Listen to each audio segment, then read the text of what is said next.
Buenos días, son las 7:02 de la mañana. Aquí comienza Abre los Ojos con Beto Ortiz y esta mañana nos visitan dos exministros de Ollanta-Humala. Están con nosotros los señores Kurt Burneo y Carlos Herrera Descalzi, exministros de la Producción y de Energiminas, respectivamente, ¿verdad? Buenos días, gracias por venir esta mañana. Buenos días. Por la invitación.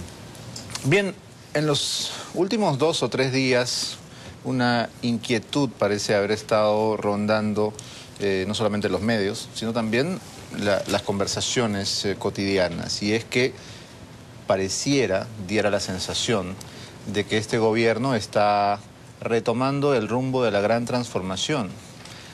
Siendo que, Kurt, estuviste dentro del grupo que convirtió ese temido proyecto en la más potable hoja de ruta. ¿Qué piensas? ¿Cuál es tu sensación? A ver, en principio debo de decir, por lo menos desde la mirada de fuera, tú sabes que estoy trabajando fuera, yo no veo señales concretas y específicas de que haya un viraje respecto a lo establecido en la hoja de ruta. Creo que si te acuerdas, es más, en tiempos, digamos, entre la primera y segunda vuelta, habían una inmensa cantidad de incrédulos respecto a si efectivamente la hoja de ruta iba a ser la guía para la nueva administración del presidente Humala. Y si hacemos un recuento de lo que ha pasado ya hace 2 años casi, yo diría que se ha mantenido la vigencia de este documento, de esta guía, en un 100%. Yo no encuentro ningún elemento objetivo de desviación de la misma.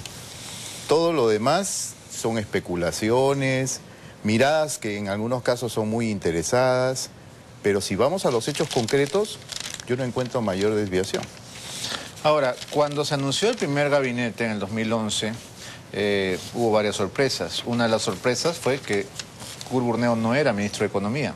Nunca se me propuso esa función. Todo eso fue especulación. Era una especulación de nosotros los periodistas. También podrían haber especulado que hubiese sido papa esto.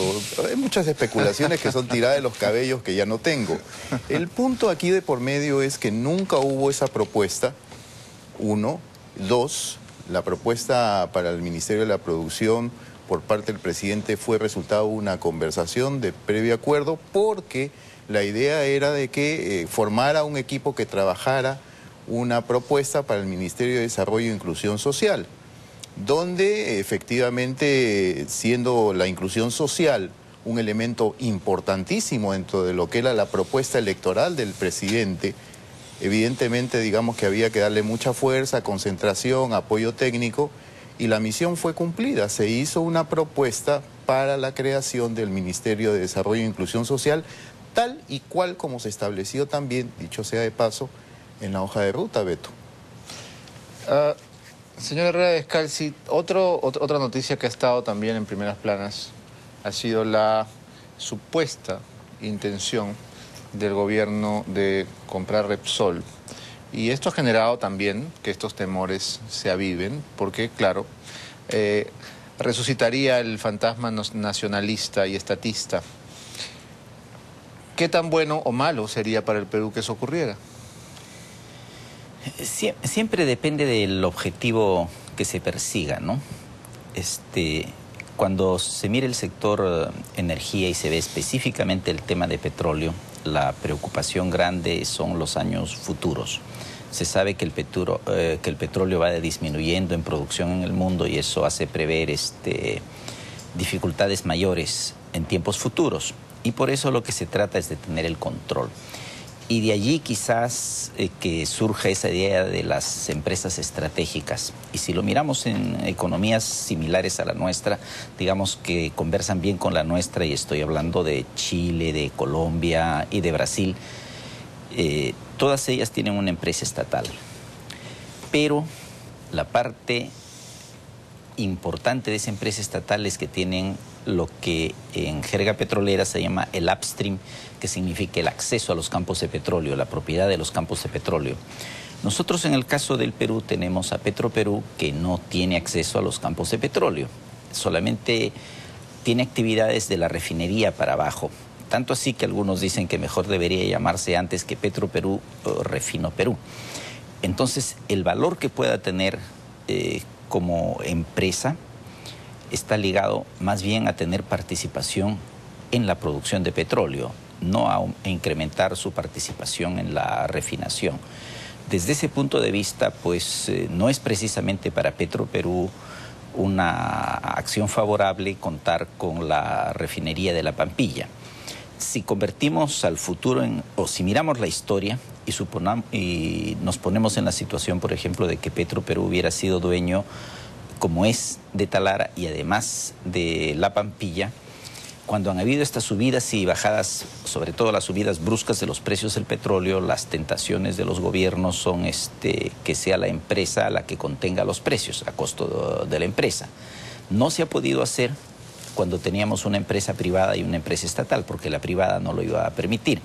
Si toda la refinería fuera de propiedad de la empresa estatal, seguramente la empresa estatal lo tendría que aceptar.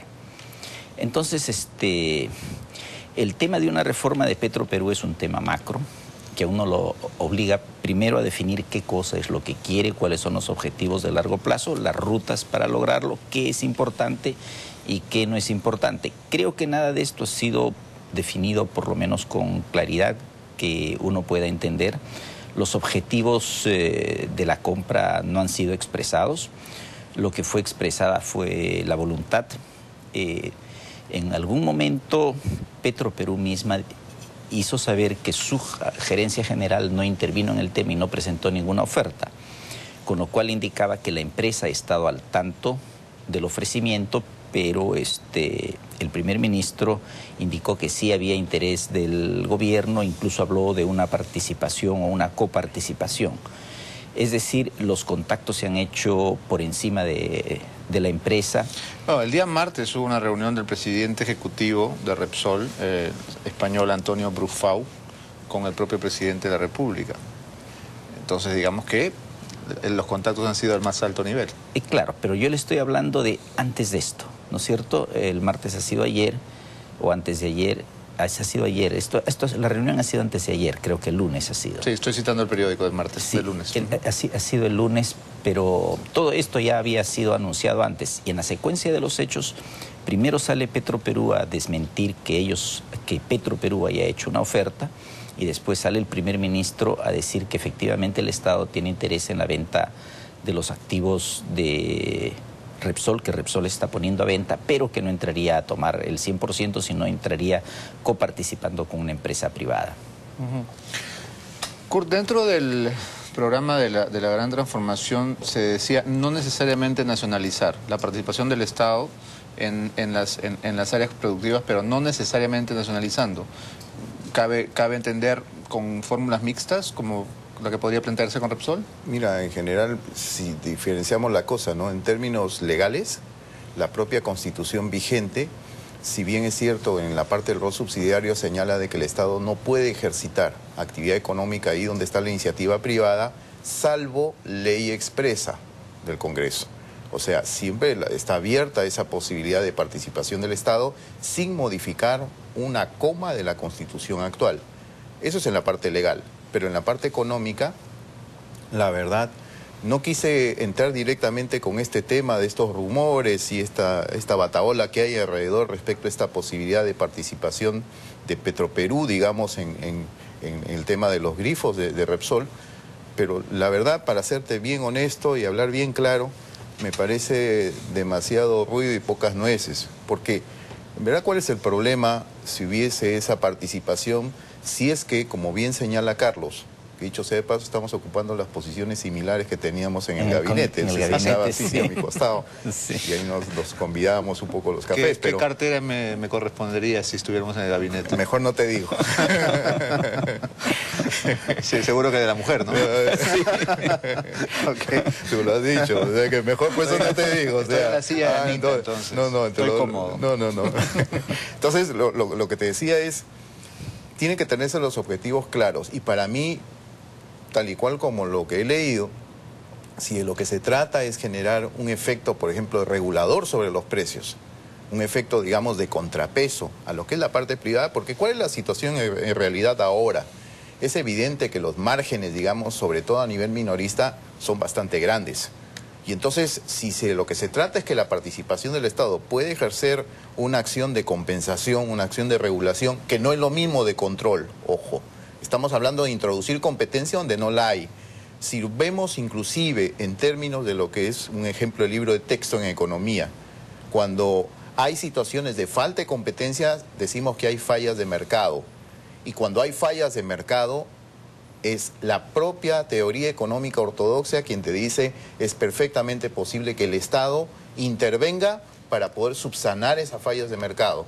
Pero insisto, como todavía todo esto está en dimes, diretes, rumores, yo espero y estoy absolutamente seguro que llegada el momento y si llegada la toma de decisiones, se va a tener que explicar con claridad cuáles son los objetivos, digamos, de la participación del Estado. Y yo, en lo particular, no me escandalizo para nada en tanto y cuanto estos objetivos estén claramente definidos.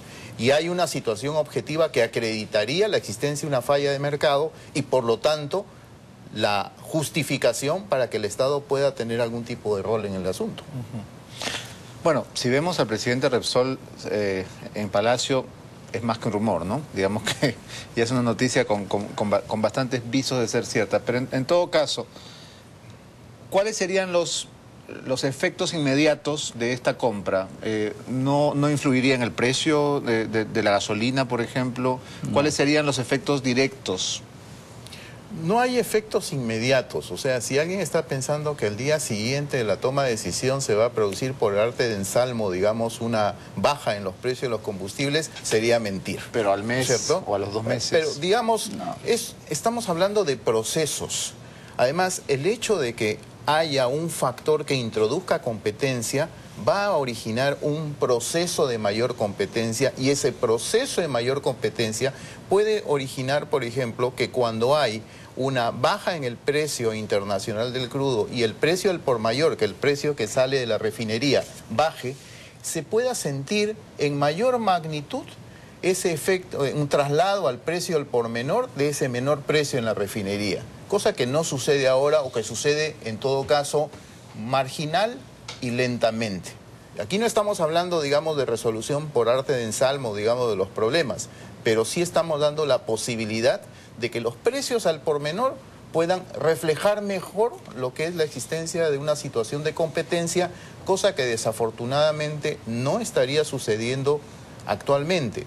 Y como también bien lo ha mencionado Carlos, o sea, participación, digamos, del Estado en actividad económica la tenemos en países como Chile, como México, como Colombia, y no se cae el mundo. O sea, tampoco no nos pongamos tan papistas, más papistas que el Papa, porque a final de cuentas aquí hay que buscar soluciones prácticas a problemas concretos. Lo que a la gente le interesa es que hayan mercados competitivos. Y si no los hay, entonces hay situaciones de falla de mercado que acreditan de que el Estado pueda tener algún tipo de intervención técnicamente definida, solventemente en términos técnicos, bien fundamentada. De eso si estuviera en el gabinete en ese momento, entonces no me pongas sería... en el gabinete, por favor. No, déjame tranquilo. Nunca. Yo estoy tranquilo donde estoy. O sea, porque entonces... te vayan a tomar esto, y tú sabes cómo es aquí las cosas. En su escritorio en Washington, ¿opinaría a favor? No, mi escritorio es una universidad en Lima, ¿No es en donde Washington? regrese. Sí, estoy en Washington ahorita en el BID, pero... ¿Está bien? Tranquilo. Pero no hagamos tanta publicidad en el escritorio tampoco. En el escritorio que quiera. Exacto, pero en el sector privado. Ok. ¿Se pronunciaría a favor o en contra de la compra? Si a mí me dicen que esto va a permitir introducir mayores elementos de competencia al mercado al por menor de combustibles, yo no tengo ningún problema. ¿Carlos? De acuerdo. Dependemos de qué cosa es lo que se persiga y también de la forma en la cual se haga. Porque siempre, y ahí me pongo en la situación de la gente que es dueña de grifos en estos momentos, eso puede ser el primer instante, pero esta es una situación que va mucho más lejos en el tiempo y puede haber un momento en que exista la tentación, por ejemplo, de una baja de precios, de un subsidio, en situaciones que políticamente lo aconsejasen. Entonces, allí sí sería un perjuicio grande para los que son dueños de estaciones de servicio en estos momentos. Entonces, todo esto tiene un contexto, es decir, hay que poner unas reglas de juego, unas características que permitan que Petroperú no sea manipulada políticamente. Bien, en todo caso, la compra de Repsol no hará que el gas baje a 12 soles, ¿no? No, salvo que el balón sea pequeñito. Eso no va a pasar. Pero pon pues los otros elementos de la balanza. También no sea, bromiguita, pues, para la gente se despierte. No sea media cicuta también. Media cicuta. Hay unos comerciales con una sonrisa. Ya regresamos, amigos. Sí.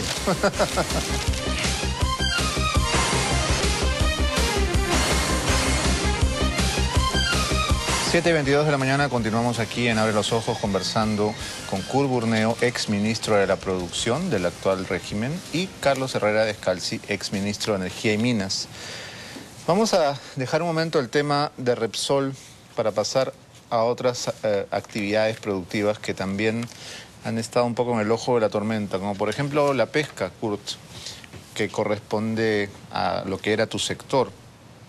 Ha habido una enorme polémica sobre si el decreto 005 está realmente destinado a proteger las especies, ¿no?, a luchar contra la depredación, porque las cifras oficiales que se nos ha dado han ido variando con el paso de las semanas. Ayer la ministra Tribeño dio una conferencia de prensa y la cifra que dio de producción de anchoveta no nos mostraba esa realidad que el presidente Ollanta Humala había anunciado, que estábamos en una etapa de prácticamente de extinción.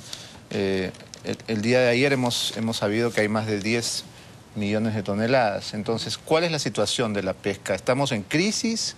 ¿Estamos en una etapa de guardar pan para mayo? ¿Qué está ocurriendo? A ver, lo voy a decir en términos muy concretos. Las decisiones que se toman en el Ministerio de la Producción, y entiendo que ese es también el caso de la ministra Tribeño, se basan en informes del Instituto del Mar del Perú, que es el órgano técnico, quien dice, básicamente, quien da información con sustento técnico respecto a la biomasa, de especies distintas, ¿sí? Pero estamos hablando de la anchoveta. Y para poder hacer esos informes se hacen estudios en distintos momentos del tiempo. Por lo tanto, para mí no es de sorpresa el hecho de que puedan haber montos distintos, o sea, niveles de biomasa calculados, porque son estimaciones distintas en función del momento en que se hubiesen hecho los estudios. Eso es en primer lugar. Entonces, si estamos claros que las decisiones del Ministerio de la Producción se basan en los informes de IMARPE, yo creo que la cuestión inútil es discutir el sustento técnico de los informes de IMARPE, excepto que se quiera hacer una suerte de una acción de control respecto a esa solidez técnica proveniente de los estudios provenientes de esa institución. Primer asunto. Segundo asunto es, para ponerlo en términos gráficos y no entrar en tecnicismos, si la actividad es 100, si la pesca, pues se dice el Perú es un país pesquero. En realidad, si pensamos que como país pesquero estamos hablando de que la mayor cantidad de la captura va para la alimentación, eso es falso. De cada 100, 95 se va a la actividad industrial y 5 va para lo que es consumo humano directo.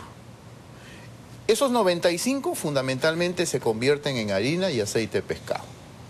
Entonces, decir que el Perú es un país pesquero porque 95 o solo 5 de 100 de captura se va, digamos, a consumo humano directo, o sea, a la mesa de la gente, me parece, digamos, que es una cosa un poquito complicada de ser aceptado. Entonces, además, si vemos los consumos per cápita de pescado en el Perú, el consumo per cápita está aproximadamente en 22 kilos. Con toda la riqueza ictiológica que tiene el país, 22 kilos de consumo per cápita. El promedio mundial es 15. 22 kilos al año. Es nada. Y 15 es el promedio mundial, y países como España, que ni por asomo tienen la riqueza ictiológica nuestra, tiene un consumo per cápita de 60 kilos. O sea, seamos claros, si a eso le añadimos los niveles de desnutrición infantil que todavía subsisten en el país, entonces es evidente que un propósito de este gobierno es tratar de priorizar la actividad hacia la promoción del consumo humano directo, por las cifras que he mencionado. Pero eso no se puede hacer si no se ordena la actividad industrial. O sea, si no ordenamos los 95 destinados a la producción de harina y de aceite, poco podemos avanzar por el lado de consumo humano directo. Ahora bien, la Ley General de Pesca, la Ley de Cuotas de Pesca, sirvió para reordenar el tamaño del número de embarcaciones. Pero para lo que no sirvió fue para redimensionar el número de plantas procesadoras de harina de aceite de pescado. Entonces, ¿cuál es el tema? El tema es que en la medida en que hay un exceso de capacidad instalada de plantas productoras de harina de aceite de pescado y con un precio de la tonelada de harina de más o menos unos $1.300, $1.400 la tonelada, con un costo de producción a todo meter de no más de 500, es evidente que hay un incentivo muy grande para producir harina de aceite de pescado porque tú tienes un exceso de capacidad instalada de planta para producir harina y aceite. Entonces, lo que se está haciendo, por lo menos desde mi gestión, y entiendo lo que está tratando de hacer la ministra Tribeño, es tratar de ordenar la actividad relacionada a la pesca industrial, porque si no se hace eso, jamás vamos a poder aspirar a un mayor consumo per cápita de pescado, que no solamente tiene que ver con una mayor disponibilidad de oferta de captura para consumo humano directo, sino también tiene que ver con el tema de los precios relativos, Beto. Es decir, si un kilo, por mencionar, un kilo, por ejemplo, de toyo, te cuesta más o menos 2,5 veces que un kilo de pollo, es evidente, digamos, ¿no es cierto?, que la gente va a preferir consumir pollo. Entonces tú tienes un problema de precios relativos, pero no puedes atacar el problema de precios relativos que está asociado a la comercialización si es que no garantizas una mayor oferta de producto destinado a consumo humano directo. Insisto, para hacer eso necesitas ordenar la pesca industrial y necesitas ordenar la disponibilidad de oferta del producto. Y lo que está haciendo ese decreto supremo en mención es tratar de ordenar eso, tratar de buscar mecanismos que permitan, digamos, asegurar una mayor oferta de pescado destinado a consumo humano directo. Y, para variar, cada vez que se intentan hacer este tipo de ordenamientos, se generan pues encontrones con específicamente la Sociedad Nacional de Pesquería. No es inusual que sucedan estas cosas, pero La ministra Tribeño dijo, no soy ministra de 8 empresas. Y le respondieron también, es ministra de 8 empresas. Lo que pasa es que uno tiene que establecer prioridades. Y si uno está mirando los niveles de nutrición, y si uno mira los niveles de consumo de pescado per cápita, es evidente que la prioridad tiene que estar por ese lado. ¿Qué pasó con su campaña a comer pescado? Ha continuado, hasta donde yo entiendo ha continuado, pero otra vez es un tema de gestión donde se prioriza más o menos determinado tipo de iniciativas, ¿no? ¿Y qué pasó con el faenón pesquero que se denunció? Bueno, en su el tema gestión? ahí están el tema de las multas. La ministra ha encontrado también, digamos, problemas para el tema del cobro de las multas, etcétera. Yo a veces pensando en voz alta, ya un poco a la distancia, digo, ¿por qué si se comete una infracción, por qué tener que ir al Poder Judicial a judicializar, digamos, el pago de la multa, si se es tan consciente la necesidad, por ejemplo, de preservar la actividad? Porque muchas de esas multas están relacionadas a acciones que van en contra de la preservación de la biomasa, en contra de las normas medioambientales, por ejemplo, que sirven para preservar el recurso. Si se es consciente de que se ha incumplido, no se ha cumplido, se ha transgredido una norma ya establecida, y entonces hay una multa por pagar, ¿por qué, por ejemplo, el empresariado, si es tan consciente como dice, por qué tener que judicializarlo y entramparlo y generar, digamos, toda una dificultad para lo que es la aplicación de un recurso que es totalmente legal? O sea, cuesta trabajo un poco entender por la magnitud de la cantidad de multas que están judicializadas.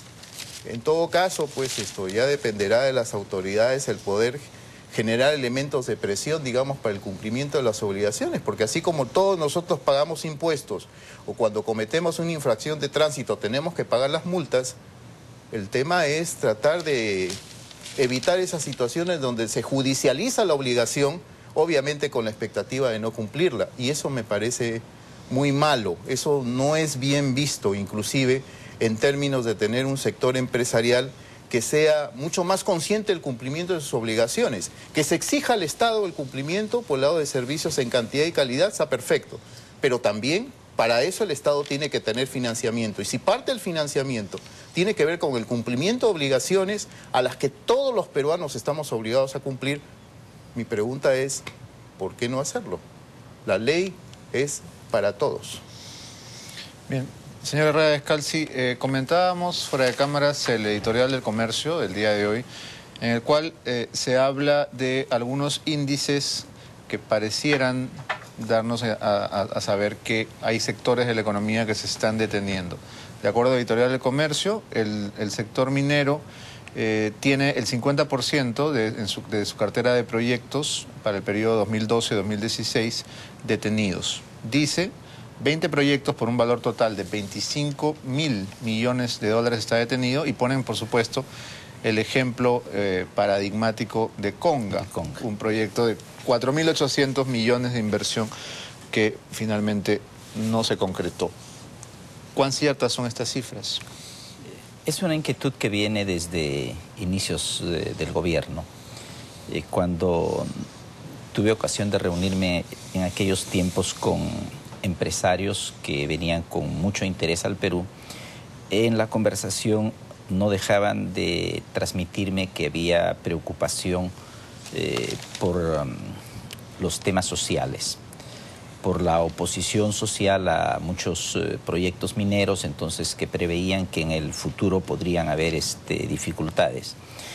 Conversaba anoche mismo con gente del sector minero, una comparación en cómo están las carteras de proyectos en el Perú y en Chile, y tomaba las opiniones de las personas que están allí, que trabajan directamente en el sector minero en responsabilidades altas, y me decían que Chile tiene, por ejemplo, una cartera de 100.000 millones de dólares y nosotros una 57, digamos 50.000 millones de dólares. Pero no teníamos la seguridad de esos 50.000 millones de dólares, que muchos de ellos tenían dudas, y cuando pregunté la cifra que diríamos como seguras, entonces no es una cifra de análisis de datos todo, sino de sensación de persona, estaban entre los 10 y 15.000 millones de dólares. Es decir, creo que es válida la preocupación por el sector minero. Ahora, no es el Perú la excepción, no es una situación solamente del Perú, es una situación que se da en muchos lugares del mundo. Tiene que ver con la época y tiene que ver con un hecho contradictorio. Si miramos políticas, y no solamente en el Perú, sino en el mundo, de lo que nosotros llamaríamos inclusión social, la inclusión social nos lleva a que deseamos y aprobamos que haya mayor infraestructura, que represente mayores niveles de vida para las personas. Pero esa mayor infraestructura requiere mayor explotación de materias primas, ¿no? Dentro de ellas minerales. Entonces, la inclusión requiere creación de infraestructura, que a su vez requiere un mayor insumo de materias primas que se reflejan en las explotaciones mineras, petroleras, energéticas. Lo segundo tiene una oposición muy fuerte. En el propio mundo, digamos, hay una contradicción entre los dos hechos, no hay coherencia entre los dos hechos. En suma, la preocupación pienso que es válida. Dicen, mal de muchos, consuelo de tontos, o sea, no es el Perú el único que tiene estos problemas, pero sí creo que el Perú tiene que hacer un esfuerzo sobre este tema, tener claridad de lo que representa la minería para el Perú, porque también en la época del balón de 12 soles, cuando dije que a 12 soles no se podía, la segunda frase fue que la minería era el sueldo del Perú. ¿Y la minería era el sueldo del Perú? Del Perú. Hay un televidente que pregunta, ¿cuánto hizo de utilidades Petroperú el año pasado para saber cuán bien administrada está? ¿Tenemos alguna idea?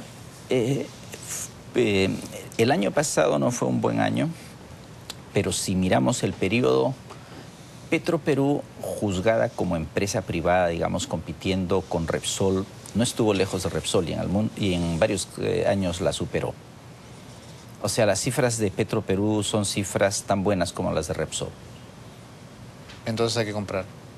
No significa que haya que comprar. No significa que haya que comprar. Significa que una empresa estatal bien administrada no tiene por qué dar pérdidas. El riesgo sobre la empresa estatal es la injerencia política. Y la pregunta sobre la empresa estatal es, si lo puedo hacer con una empresa privada, ¿para qué necesito hacerlo con una estatal? ¿Y tenemos alguna idea del precio de esta compra de activos de Repsol? Se especula con cifras, se hablaba de cifras del orden de 500 millones de dólares, pero en realidad uno tiene que hacer una evaluación de negocio en marcha. 500 millones de dólares. Pero requiere una evaluación de negocio en marcha cuántos hay de compromisos de deudas y qué inversiones son necesarias, porque, por ejemplo, el Perú ha venido funcionando con combustibles que tenían 5.000 partes por millón de contenido de azufre, y las normas ambientales establecen, sobre todo en pro de la salud de las personas, que bajen a 50. Eso debería ocurrir en el año 2015.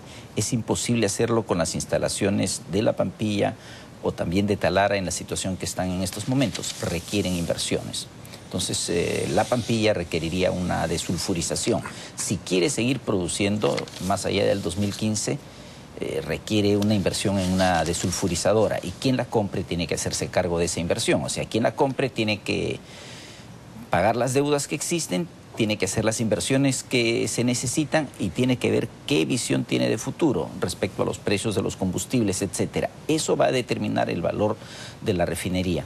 Las refinerías que nosotros tenemos son refinerías antiguas. El valor de la refinería está dado por, al procesar una cantidad de petróleo, cuánto de ese petróleo puede ser convertido en productos que tienen más valor que el petróleo. Estamos hablando, por ejemplo, de gasolinas, diéseles y todo lo que son ligeros y medianos. Porque los productos pesados que salen de la destilación, el residual cuesta igual o a veces menos que el propio petróleo. Nuestras refinerías, para el petróleo que produce el Perú, para el petróleo que mayoritariamente produce el Perú, dejan porciones pequeñas, relativamente pequeñas, de destilados livianos y medianos. Entonces producen mucho residual, pocos destilados livianos, y entonces el valor de su producto no es muy grande. Para mejorar eso, cosa que se puede, que es técnicamente, se requiere otra inversión. Una inversión que permita una mayor capacidad de craqueo en las refinerías, que es lo que se está haciendo en Talara y que necesariamente habría que hacer también en La Pampilla. Bien, para terminar, permítanme hacer una pregunta más coyuntural y más política. Kurt, tú eres un demócrata. ¿Cuál es tu opinión sobre el apoyo dado al señor Maduro en Venezuela?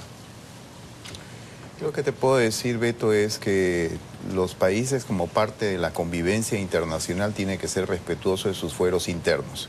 Me parece que tenemos suficientes, más que problemas, preocupaciones internas para estar muy al pie, digamos, de lo que está pasando fuera.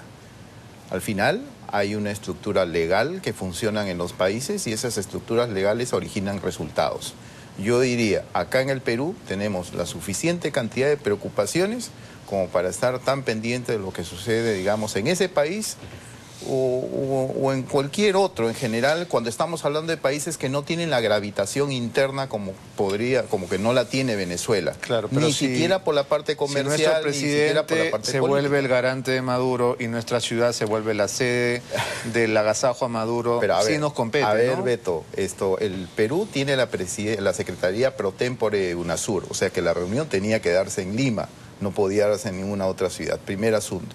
Segundo asunto, las decisiones Podía que se hacerse toman sin en Maduro, UNASUR, ¿no? Hubiera sido más elegante. pero el punto es que no dejes de perder de vista que el señor era presidente electo en aquel momento.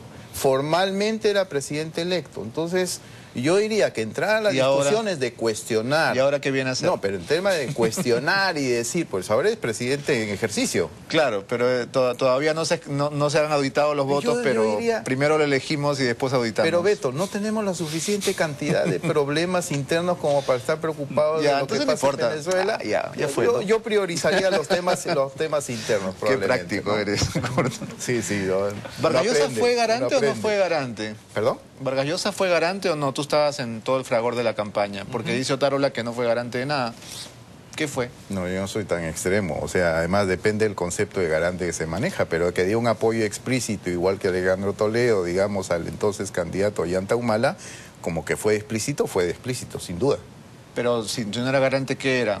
Auspiciador, padrino, digamos como que porrista. Era garante. Son personas, digamos, que dieron su respaldo en ese momento a la candidatura del señor Humala, sin duda. Y eso pero fue entonces explícito. No se puede ser tan ingrato, ¿no, Carlos? ¿No se les puede ningunear así? Sí, yo pienso que la ingratitud no es una virtud. ¿Estamos de acuerdo? Evidentemente la participación de Mario Vargas Llosa fue muy importante y hasta decisiva. Y fue un garante, en mi opinión. Muy bien. Se puede decir más alto, pero no más claro. Muchas gracias por haber venido esta mañana. Nos vamos a una pausa. Cuando regresemos, Rafael Rey y Aurelio Loret de Mola están aquí en Abre los Ojos.